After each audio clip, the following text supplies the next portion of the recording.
दोस्तों, आज की कहानी है माँ की आखिरी इच्छा। दिल को छू लेने वाली कहानी। आइए सुनाती हूँ आपको एक कहानी। यह कहानी सुनकर आपकी आंखें भर आएगी, क्योंकि इस कहानी में माँ ने अपने बेटे से अजीब अपने आखिरी इच्छा की फरियाद की है। एक बार एक बूढ़ी माँ को उसके बेटे ने एक वृद्ध आश्रम में ले जाकर छोड़ा।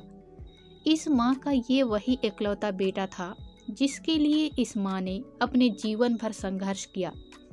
इस बेटे के लिए वो सब कुछ किया जो एक माँ को करना चाहिए। यह वृद्ध आश्रम में रह रही माँ हमेशा अपने बेटे को याद करती, मगर बेटा साल में एक बार उसको मिलने जाता या फिर फोन पर बात कर लेता। कि कई साल बीत गए। वृद्ध आश्रम से एक दिन बेटे को फोन आया। उन्होंने कहा, बेटा जल्दी से आश्रम आकर अपनी माँ से मिल लो, वो बहुत सीरियस है। बेटा जब अपनी माँ के पास पहुँचा तब वह अपनी आखिरी सांसें गिन रही थी। बेटे ने अपनी माँ की आखिरी इच्छा पूछते हुए कहा, माँ मैं तुम्हारे लिए क्या कर सकता हूँ, बताइए। माँ ने कहा, बेटा इस आश्रम में गर्मी और मच्छर बहुत हैं, यहाँ पर पंखा लगवा देना।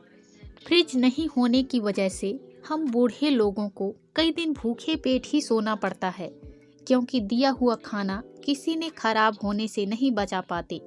इस आश्रम के लिए एक दो फ्रिज भी खरीद कर दे देना। बेटे ने अपनी माँ की सारी बातें सुनी और माँ से पूछा, आपने इतने साल यहाँ पर निकाल दिया, पर यह बातें आपने मुझसे नहीं कही, और अब जब आपके पास टाइम नहीं बचा है तब आप यह सब कह रही हैं, ऐसा क्यों?